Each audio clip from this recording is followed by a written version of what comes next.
Hello student, आज हम करने जा रहे हैं 10th क्लास का चैप्टर नंबर 4 एक्सरसाइज 4.2। इसका क्वेश्चन नंबर 2 हमने पिछले वीडियो में बनाया था। अब हम इसका क्वेश्चन नंबर 3 करते हैं। क्वेश्चन नंबर 3 पहले पढ़ लेते हैं एक बार। कह रहा find two number whose sum is 27, जिनका सम 27 है और प्रोडक्ट यानी कि उनको मल्टीप्लाई करेंगे उन टू नंबर्स को, तो वो हमारे पास 182 आना चाहिए। ठीक है, तो हम क्या कह लेते हैं, लेट दो नंबर होंगे तो लेट फर्स्ट और सेकंड मान लेते हैं। तो हम लिख लेते हैं, इसको सॉल्व कर लेते हैं।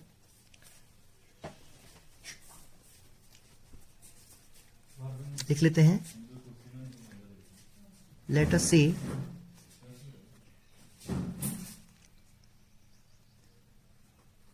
First number is equal to x and second number. अब दोनों का सम 27 है, 27 है, तो एक अगर x है तो दूसरा क्या हो जाएगा, दूसरी हो जाएगी 27 माइनस एक्स। ठीक है, ओके। अगर हमने एक को x मान लिया, दोनों का सम अगर 27 है तो एक हम दूसरी डिजिट को क्या बोलेंगे, वो 27 में से x कम होगी, है ना। जैसे देखो, अगर मैं बोलूंगा कि दो डिजिट है उनका सम 9 है, और अगर मेरे को एक डिजिट पता है उसमें से कि एक डिजिट 5 है, तो दूसरी क्या होगी 9 माइनस 5 यानी कि 4 होगी। ठीक है, तो यहां पे भी हमने क्या कर दिया, जो सम था सम में से पहले डिजिट माइनस कर दी, वही दूसरी डिजिट होगी। ठीक है, ठीक है। अब पहली जो कंडीशन थी वो ठीक होगी। अब दूसरी है प्रोडक्ट ऑफ टू नंबर।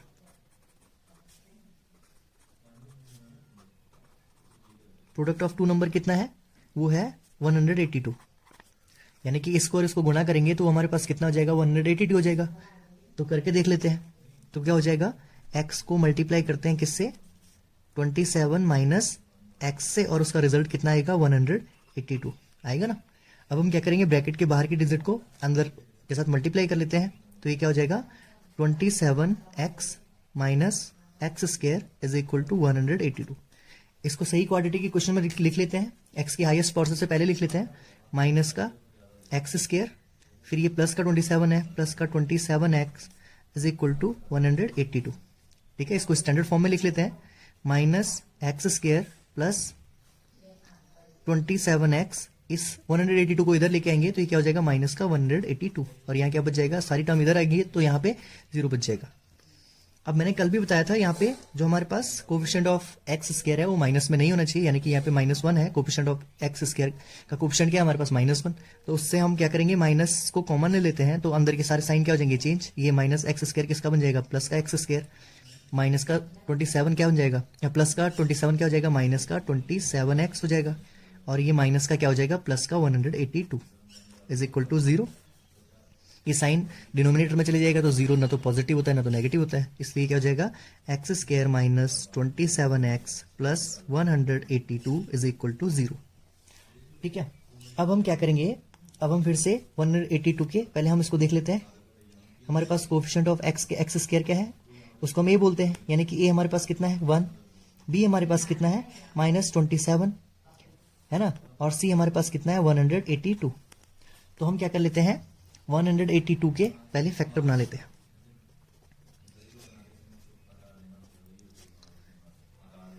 ठीक है, और ये किस 91, क्या 91 आगे डिवाइड होगा, तो अब 91 किसके टेबल में जाता है, 91 बेसिकली 7 के टेबल में होता है ना। 91 कितनी बार में, 13 बार में, क्योंकि 13 7 91 होता है, 13 के तो कोई फैक्टर नहीं होते, तो 13 बन जा 13, यानी कि हमारे पास क्या आ गया, एक आ गया 2 मल्टीप्लाई 7 मल्टीप्लाई 13। ठीक है, अगर हम देखते हैं 7 को 2 से मल्टीप्लाई करते हैं तो 14 हो जाएगा, 14 प्लस 13 हमारे पास कितना हो जाएगा 27, लेकिन हमें 27 माइनस का चाहिए, इसलिए मुझे क्या करना पड़ेगा, माइनस का 14 भी रखना पड़ेगा और माइनस का 13 भी रखना पड़ेगा, तभी तो प्लस का 182 भी आएगा ना। तो करते हैं इसको, एक्स स्क्वायर माइनस का कितना हो जाएगा, माइनस का 14x और माइनस का 13x प्लस का 182 इज इक्वल टू 0। अब यहाँ पे क्या कॉमन आ रहा है, यहाँ पे क्या कॉमन आ रहा है, यहाँ पे x कॉमन आ रहा है, तो यहाँ से x कॉमन हो गया बाहर, तो यहाँ पे क्या बचेगा x, यहाँ से x बाहर जा चुका है तो यहाँ पे अकेला कितना बचेगा 14। ओके, मुझे फिर से x माइनस 14 चाहिए, इसलिए देखो यहाँ पे भी 13 है और यहाँ पे भी 13 है, ठीक है, क्योंकि 182 का फैक्टर क्या है 13 भी है। तो मैं माइनस साइन कॉमन लेता हूँ, क्योंकि अगर मैं -13 कॉमन लूंगा तो मेरे पास यहाँ पे x जो है प्लस का आ जाएगा, तो ये हो जाएगा x और ये हो जाएगा, क्योंकि माइनस साइन कॉमन लिया ना तो अंदर की डिजिट क्या हो जाएंगी, चेंज हो जाएंगी, तो ये हो जाएगा -14। ओके, अब हम आगे देखते हैं, x -14 यहाँ भी है, x -14 यहाँ भी है, तो ये क्या हो जाएगा x -14 और ये हो गया x -13। ठीक है, अब इसका मतलब क्या है, इसका मतलब है या तो x -14 इज इक्वल टू 0 या तो x -13 इज इक्वल टू 0। तो ये क्या हो जाएगा x इज इक्वल टू 14 या x इज इक्वल टू उधर जाएगा ना, इक्वल के उधर जाएगा तो ये प्लस का 13 हो जाएगा। तो हम कह सकते हैं कि जो अगर फर्स्ट डिजिट अगर 14 होगी तो सेकंड डिजिट क्या हो जाएगी 13, अगर फर्स्ट डिजिट 13 होगी तो सेकंड डिजिट क्या हो जाएगी 14 हो जाएगी। ठीक है, इस तरह से हमने इसका क्या कर दिया आंसर, इसको स्टेटमेंट भी हम लिख सकते हैं, स्टेटमेंट लिख सकते हैं, क्या लिखेंगे, if the first number is 13 then second number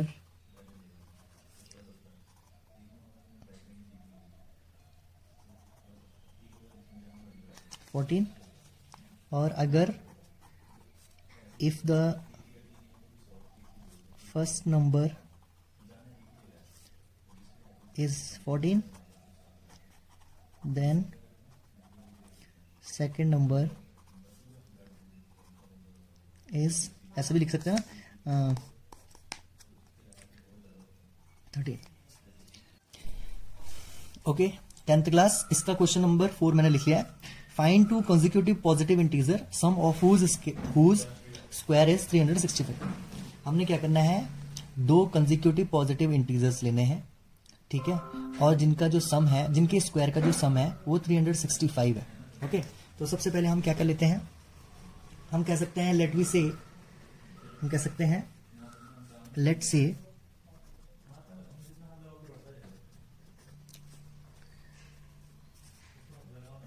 the two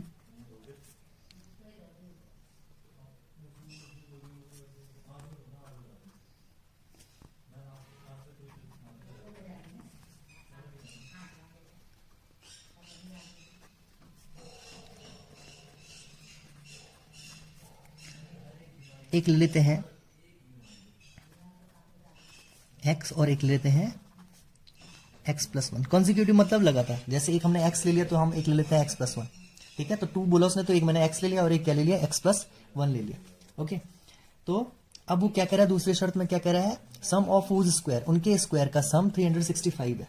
ठीक है, तो मैं इसको कर लेता हूं अकॉर्डिंग टू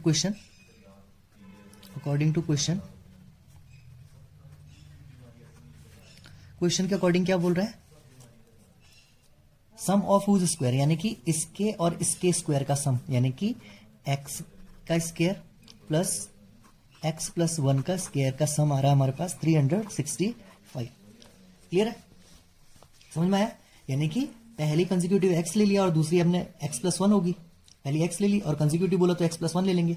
ठीक है ना, तो अब इनका सम जो है मैंने क्या कर दिया, एक ले लिया x² और दूसरा ले लिया x+1 के स्क्वायर का सम 365 ले लिया। तो पहले यहाँ पे हम क्या कर लेते हैं, x² प्लस ये है हमारे पास a प्लस बी का होल स्क्वायर का फॉर्मूला, यानी कि a प्लस बी के होल स्क्वायर का फॉर्मूला क्या होता है, a प्लस बी का होल स्क्वायर होता है a² plus b² plus 2ab। ठीक है, a हमारे पास x है और b हमारे पास 1 है। ठीक है, तो हम लिख लेते हैं इसको, इस कंडीशन में ले लेते हैं इसको, तो हमारे पास आगे है x², ये तो सेम ही रहेगा, प्लस ये है a², मतलब a प्लस बी का, ये a प्लस बी के होल स्क्वायर की कंडीशन में आप इसको इसमें कन्वर्ट करना है, तो a² यानी कि x का स्क्वायर प्लस b² यानी कि 1 का square 1 plus 2ab 2 into a into b। ठीक है, यानी कि ये क्या बन जाएगा, x² प्लस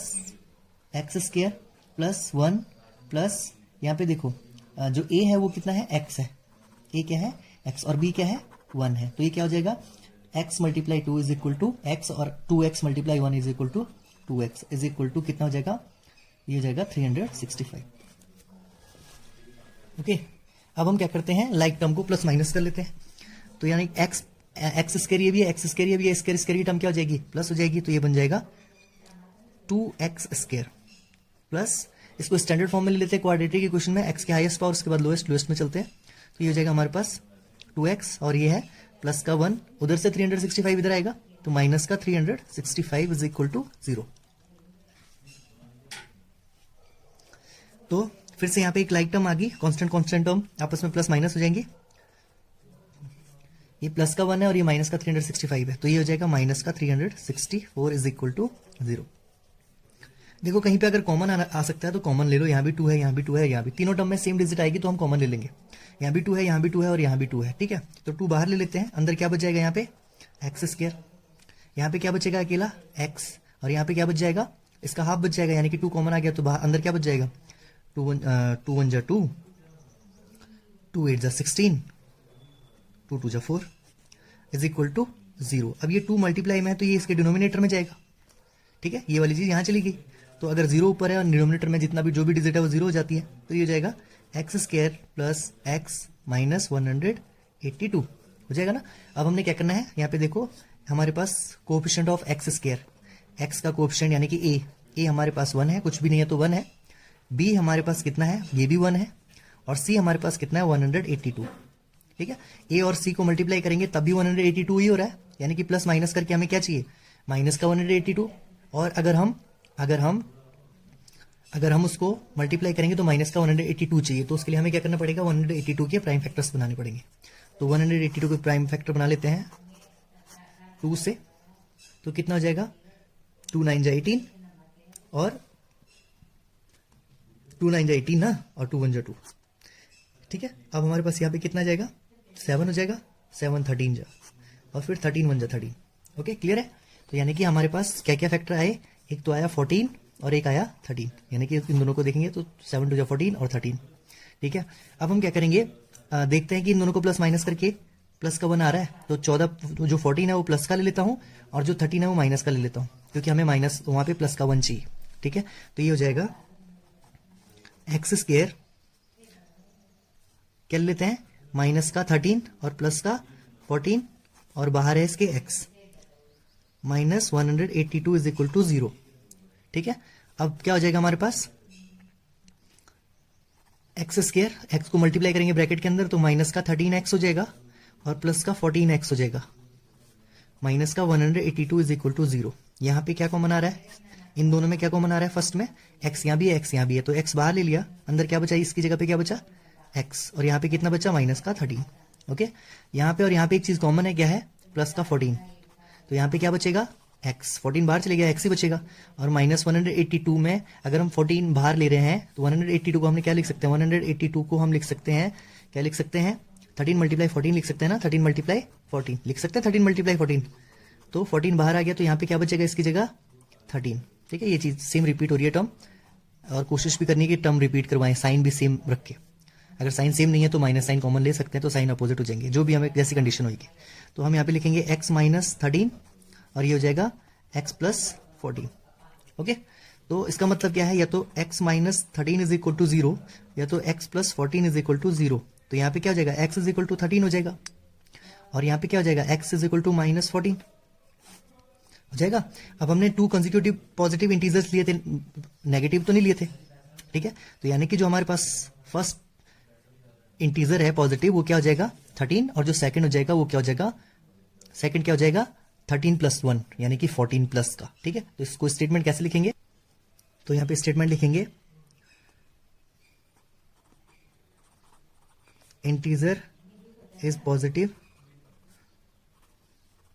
इंटीजर पॉजिटिव था ना, तो इसलिए माइनस 14 तो आएगा नहीं, क्या आएगा वो आ जाएगा 13, और सेकंड क्या हो जाएगा, और सेकंड क्या हो जाएगा, सेकंड हमने क्या माना था x प्लस 1 माना था, तो x की वैल्यू हम कितना रखेंगे, x की वैल्यू 13 आ गई, 13 प्लस 1 यानी कि दूसरा तुम्हारे पास आ गया 14। इस तरह से हमारा ये आंसर आ जाएगा, हम इसको लिख सकते हैं।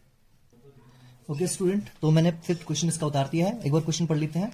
The altitude of A right angle triangle is 7 centimetre less than it's base, ठीक है।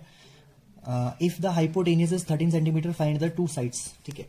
तो हम क्या कहते हैं, सबसे पहले हम एक राइट एंगल ट्राइंगल बना लेते हैं। हमने एक राइट एंगल ट्राइंगल बना दिया है।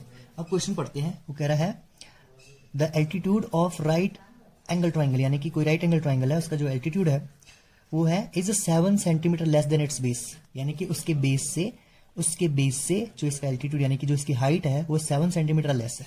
तो हम क्या कर लेते हैं, इसका जो बेस है उसको मान लेते हैं x, ठीक है। उसके बाद ये क्या हो जाएगा, बेस से कितना कम है, 7 कम है, तो ये बेस में से 7 माइनस कर लेते हैं, ठीक है। और इसका हाइपोटेनियस क्या है, हाइपोटेनियस इसका है 13 की बनी है हमारे पास, ठीक है। तो हम इसकी 2 अदर साइड्स निकाल देंगे, लेकिन इसके लिए हम क्या करेंगे, इस पे कौन सा यूज करेंगे, पाइथागोरस थ्योरम, ठीक है। तो पाइथागोरस थ्योरम सभी ने पढ़ा होगा आपने, ठीक है। तो इसको कैसे करेंगे, सबसे पहले हम इसके स्टेटमेंट लिख लेते हैं। तो इसको सॉल्व कर लेते हैं, लिख लेते हैं। Let us C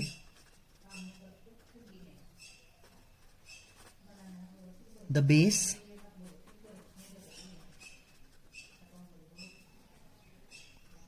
of right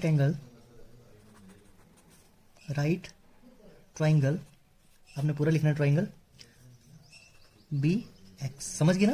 question एक बार दोबारा पढ़ लेते हैं। वो कह रहा है कि एक राइट एंगल ट्राइंगल है जिसका जो एल्टीट्यूड है यानी कि जो उसकी हाइट है वो उसके बेस से 7 कम है। तो हमने क्या कर लिया, उसके बेस को x मान लिया और उसके एल्टीट्यूड को हमने क्या दिखाया, x में से 7 माइनस करके दिखा दिया। और हाइपोटेनस तो हमारे पास दे ही रखा है, hypotenuse is 13 centimetre, find its two side, इसकी 2 साइड्स हमने फाइंड करनी है, ठीक है। तो ये राइट एंगल ट्राइंगल है, ठीक है। राइट एंगल ट्राइंगल में ये तुम्हारे पास होता है एल्टीट्यूड यानी कि हाइट, ये तुम्हारे पास बेस होता है और ये इसका क्या होता है, हाइपोटेनियस होता है, ठीक है। तो हम क्या करते हैं, इसको नेम दे देते हैं, ABC दे देते हैं, ABC। तो इस पे यूज करते हैं पाइथागोरस थ्योरम, ठीक है। पाइथागोरस थ्योरम अगर हम इस पे यूज करेंगे तो कैसे होएगा, ये हमारे पास हाइपोटेनियस का स्क्वायर क्या होता है, हाइपोटेनियस का स्क्वायर किसके बराबर होता है, जो हाइपोटेनियस का स्क्वायर है, दोबारा पढ़ लेते हैं। The altitude of right angle triangle 7 centimeter less than its base if the hypotenuse is 30 meter, find two other sides। शायद हमने क्वेश्चन सही ढंग से नहीं लिखा, क्वेश्चन ओके है, ठीक है। तो हाइपोटेनियस का स्क्वायर पाइथागोरस के अकॉर्डिंग हाइपोटेनियस का स्क्वायर किसके बराबर होता है, बेस के स्क्वायर प्लस परपेंडिकुलर यानी कि इसकी हाइट के यानी कि परपेंडिकुलर का स्क्वायर के बराबर होता है, ठीक है। तो अब हम इसकी वैल्यू लिख लेते हैं। हाइपोटेनियस हमारे पास कितना है, दे रखा है हाइपोटेनियस, सभी चीज मैं लिख लेता हूं यहाँ पे एक बार, ठीक है। बेस मेरे पास x हो गया और इसका परपेंडिकुलर यानी कि परपेंडिकुलर हमारे पास हो जाएगा 7 कम है बेस में से, तो x माइनस 7 हो जाएगा। और हाइपोटेनियस हमारे पास ऑलरेडी दे ही रखा है 13, ठीक है। तो हम इसमें पुट कर लेते हैं हाइपोटेनियस की वैल्यू है 13, तो हाइपोटेनियस का स्क्वायर होता है तो 13 का स्क्वायर भी हो जाएगा, इज इक्वल टू बेस हमारे पास क्या है, x माना था हमने, तो x का स्क्वायर कर लेते हैं। परपेंडिकुलर हमारे पास कितना है, परपेंडिकुलर यानी कि एल्टीट्यूड इसका है x माइनस 7 का स्क्वायर, ठीक है। तो अब हम इसको सॉल्व कर लेते हैं। 13 का स्क्वायर कितना होता है, 13 का स्क्वायर हमारे पास होता है 169। तो स्टूडेंट आपने क्या करना है, जो स्क्वायर रूट है क्यूब रूट है कम से कम 1 to 20 हमें पता होने चाहिए, तो हमारी जो कैलकुलेशन है वो ज्यादा इजी हो जाएगी, ठीक है। 13 का स्क्वायर यानी कि 13 मल्टीप्लाई 13 ना, तो 13 मल्टीप्लाई 13 करते हैं तो 169 आएगा। तो 13 का स्क्वायर हमने 169 लिख लिया। x का स्क्वायर सेम ही रहेगा, प्लस यहाँ पे देखो a माइनस बी का होल स्क्वायर का फॉर्मूला, कौन सा फॉर्मूला लगेगा, a माइनस बी का होल स्क्वायर का फॉर्मूला क्या होता है, a स्क्वायर क्या होता है, a square plus B square minus 2ab, यही होता है, ठीक है। तो हम इसमें पुट करेंगे a स्क्वायर यानी कि x का स्क्वायर प्लस बी स्क्वायर यानी कि 7 का स्क्वायर, 7 का स्क्वायर कितना हो जाएगा 49 माइनस 2ab यानी कि 2 इंटू ए है हमारे पास x इंटू बी हमारे पास है 7, तो ये जाएगा 169 is equal to x square plus 49 minus overall कितना हो रहा है 7 टू 14, 14 मल्टीप्लाई एक्स यानी कि 14x, ठीक है। अब इसको एक स्टैंडर्ड फॉर्म में ले आते हैं, जो हमारे पास इसकी स्टैंडर्ड फॉर्म है। तो x की हाई पहले लाइक टर्म को प्लस कर लेते हैं, तो ये हो जाएगा x square plus x square यानी कि कितना हो जाएगा 2x स्क्वायर हो जाएगा, ओके। प्लस इसके बाद इसकी डिग्री थोड़ा रिड्यूस हो जाएगी, ये हो जाएगा सॉरी माइनस का 14 है इसके बाद ना, माइनस का 14 साथ में x और प्लस का कितना हो जाएगा 49, ओके।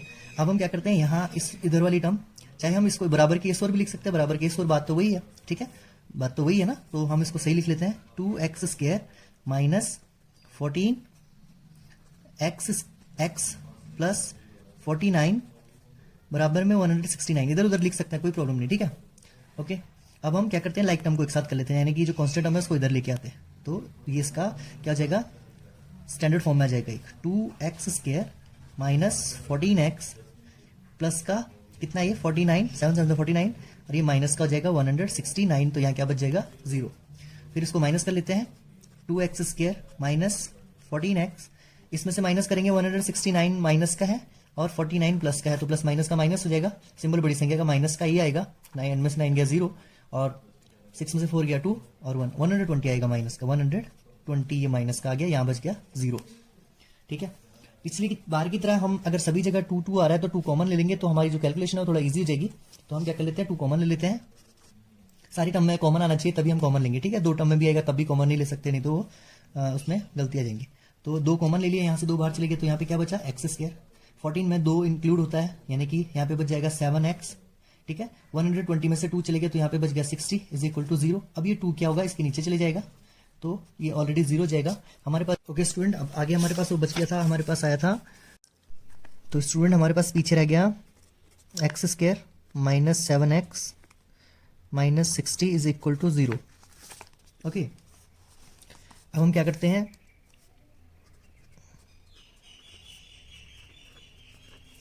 हमारे पास हमने क्या करना है, 60 के प्राइम फैक्टर्स बनाने हैं, जैसे कि हम पहले ही बनाते हैं। 60 के प्राइम फैक्टर क्या हो जाएंगे, 60 के प्राइम फैक्टर हो जाएंगे हमारे पास 2 30 2 15 3 5 5 1। ओके, तो अब हम क्या करेंगे, फर्स्ट 3 टर्म्स यानी कि 2 2 4 4 3 12 और एक 5 को अकेला छोड़ देते हैं, तब हमारे पास क्या बन जाएगा, यहाँ पे ये हो जाएगा हमारे पास, ये हमारे पास हो जाएगा कि एक आ जाएगा, एक फैक्टर हमारे पास आ जाएगा 2 3 6 2 2 4 4 3 12, एक 12 आ जाएगा और एक आ जाएगा 5। और अगर हम 12 में से 5 माइनस भी कर रहे हैं तो हमारे पास -7 आ जाएगा। लेकिन साइन कैसे रखेंगे, उसके लिए हम क्या रखेंगे, बड़ी डिजिट का सिंबल माइनस रखेंगे और छोटी डिजिट का साइन 5 को प्लस रखेंगे, क्योंकि प्लस माइनस का -7 आ जाएगा फिर। तो हम करते हैं इसको, x² माइनस 7 की जगह हमने क्या रखा, x², 7 माइनस 7 की जगह हमने क्या रखा, -12 और प्लस 5, ब्रैकेट के बाहर x है, x minus 60 is equal to 0। अब x से ब्रैकेट के अंदर मल्टीप्लाई कर लेते हैं, तो ये हो जाएगा x², x से मल्टीप्लाई करेंगे -12 को, तो ये हो जाएगा -12x प्लस का 5x minus 60 is equal to 0।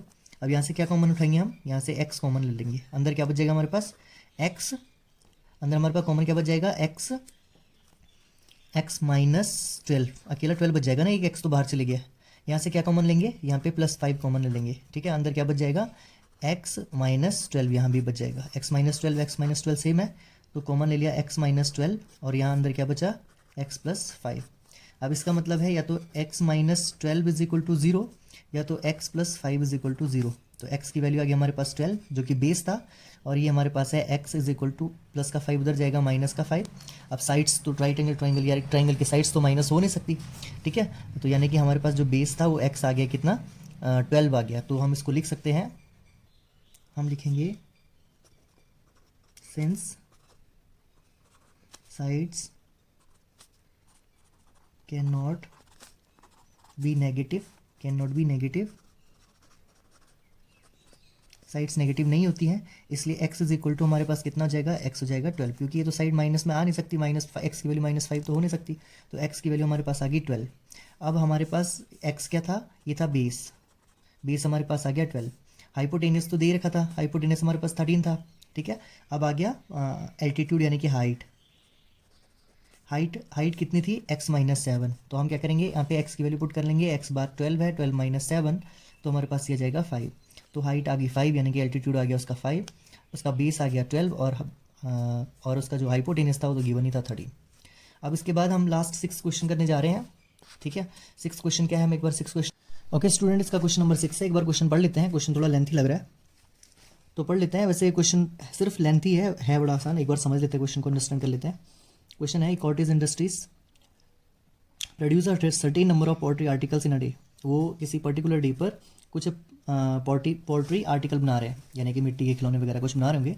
It was observed on a particular day that the cost of a production of each article in rupees was 3 more than twice the number। ठीक है, तो हम क्या कर लेते हैं, इसको सॉल्व कर लेते हैं। सबसे पहले हम कहेंगे कि भी सर्टेन डे पर पोल्ट्री बन रही है, वहाँ पर एक्स बन रही है। ठीक है, और उसका कॉस्ट कितना होगा, कॉस्ट यहाँ पे देखो, यहाँ पे कॉस्ट है 3 more than twice the number of article. Article कितने बन रहे थे x, तो x का ट्वाइस कितना करेंगे 2x हो जाएगा, और उसमें कितने ज़्यादा 3 ज़्यादा, यानी कि उसका कॉस्ट हमारे पास आएगा 2x + 3 आ जाएगा, है ना। और उसके बाद if the total cost of production on that day, और उस दिन जो टोटल कितने रुपए का प्रोडक्शन हुआ 90 रुपये का, 90 रुपीज़ का प्रोडक्शन हुआ। Find the number of article produced and the cost of each article. हमने क्या करना है, पहले तो नंबर ऑफ आर्टिकल फाइंड करने हैं और हर एक आर्टिकल का की कीमत पता करनी है कि कितनी है, मतलब सभी की कीमत इक्वली होगी। तो हमने क्या करनी है, उसकी अमाउंट, उसका जो कॉस्ट है वो भी हमने फाइंड करना है, और नंबर ऑफ कितने वहाँ पर पोल्ट्री आर्टिकल तैयार हुए हैं वो भी हमने फाइंड करना है, ठीक है। तो अब हम शुरू करते हैं। सबसे पहले हम क्या लिखेंगे, लेट अस से दैट, लिख लेते हैं, यहाँ पे सॉल्व कर लेता हूँ।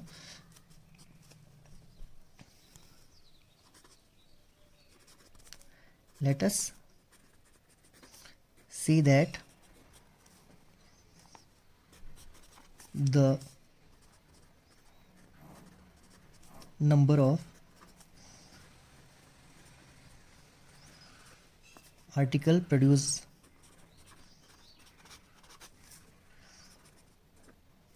ऑन द डे, उसको हम मान लेते हैं x, ठीक है। अब हम क्या करते हैं, ये तो हमारे पास हमने बोला कि उस दिन हम ये मान सकते हैं कि उस दिन जो है x आर्टिकल तैयार हुए, ठीक है। तो अब हम करते हैं कॉस्ट ऑफ आर्टिकल।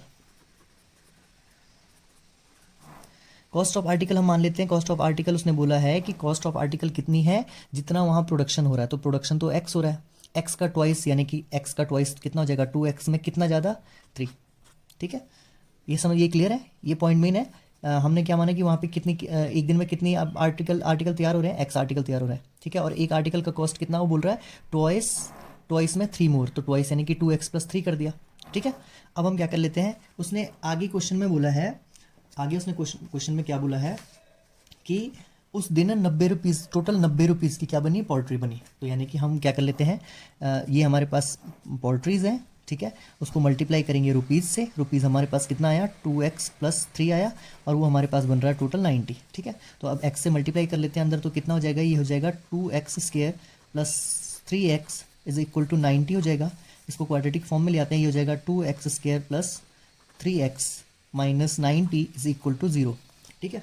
अब यहाँ पे हम देखेंगे ये एक्सपोनेंट ऑफ, हमारे पास क्या है, कोएफिशिएंट ऑफ x² का कोएफिशिएंट हमारे पास 2 है, यानी कि a हमारे पास 2 हो गया।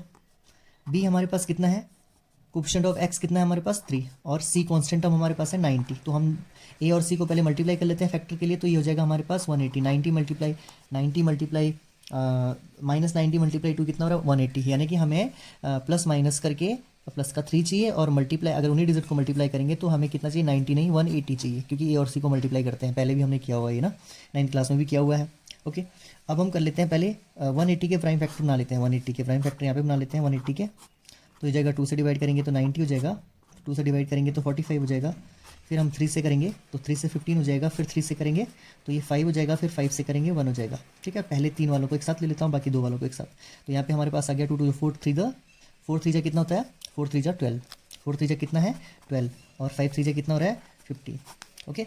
तो हम क्या कर लेते हैं, हमें प्लस का 3 चाहिए, तो हम बड़ी डिजिट हमारे पास प्लस की होनी चाहिए, इसलिए हम 12 को क्या कर लेते हैं माइनस का, और 15 को प्लस का कर लेते हैं। तो यहाँ पे हम 3 की जगह, प्लस की 3 की जगह हम क्या लिख सकते हैं, प्लस की 3 की जगह हम लिख सकते हैं 2x² + 3 की जगह क्या लिख सकते हैं माइनस का 12 लिख सकते हैं, माइनस का 12 और प्लस का 15, बाहर क्या है ब्रैकेट के x - 90 = 0। अब x मल्टीप्लाई कर लेते हैं अंदर, तो क्या हो जाएगा 2x², x को अंदर मल्टीप्लाई किया तो कितना हो जाएगा 12x + 15 को x के साथ मल्टीप्लाई किया तो 15x - 90 = 0, ठीक है। अब यहाँ इन दोनों में से क्या कॉमन आ रहा है, यहाँ से हम 2 और साथ में x कॉमन कर लेते हैं, क्योंकि 2 यहाँ भी है, x यहाँ भी है, यहाँ भी है, ठीक है। तो हमने अगर 2x बाहर ले लिया तो यहाँ पे अकेला x बच जाएगा, और माइनस ये हमारे पास कितना हो जाएगा, अगर 6 12 में से 12 के फैक्टर में से 2 चले गया तो 12 किस से मिलके बना हुआ है 2 × 6 से मिलके बना हुआ है, तो 2 बाहर चले गया, अंदर क्या बच जाएगा 6, x ऑलरेडी बाहर जा चुका है, तो यहाँ पे हमारे पास कितना बच जाएगा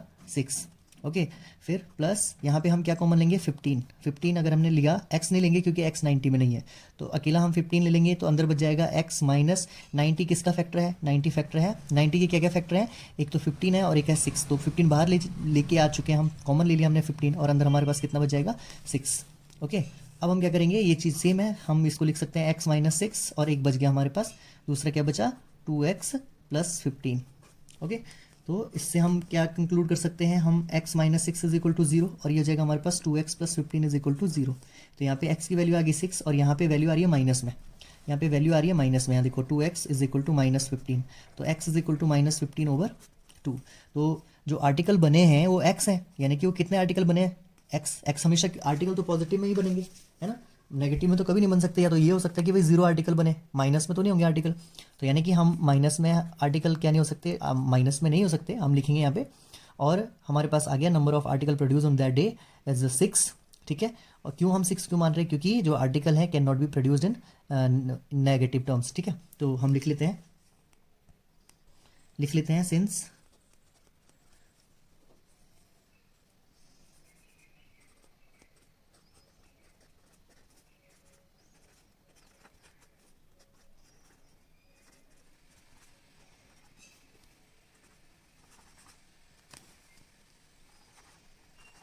नेगेटिव में नहीं, हम क्या कर सकते हैं, उनको प्रोड्यूस नहीं कर सकते। ठीक है, हो ही नहीं सकता, नेगेटिव में कैसे प्रोड्यूस करेंगे। अब उसने साथ साथ में क्या पूछा है, साथ में उसने पूछा है कि हमें क्या निकालना है, कॉस्ट भी निकालनी है, कॉस्ट। ठीक है, कॉस्ट तो उसने हमारे पास, हमें कॉस्ट क्या है, हमारे पास क्या मिली थी, कॉस्ट 2x प्लस 3 मिली थी, तो कॉस्ट ऑफ ईच आर्टिकल क्या हो जाएगा हमारे पास, क्या था हमारे पास आर्टिकल का कॉस्ट क्या था, हमने क्या लेट किया था, वो था हमारे पास 2x प्लस 3। ओके तो हम यहाँ पे क्या कर लेंगे, x की वैल्यू पुट कर लेंगे, तो 2x की जगह हमारे पास कितना आया 6 आया और प्लस 3, तो ये हो जाएगा 6 2 जो 12 plus 3 which is equal 15 rupees. यानी कि एक पोल्ट्री का, एक पोल्ट्री आर्टिकल की जो कीमत है वो है 15 और 6 बने तो 6 मल्टीप्लाई 15 यानी कि 90। तो हमें क्वेश्चन का आंसर भी वेरीफाई कर लिया, इस तरह से हमारा क्वेश्चन हो जाएगा। Thank you.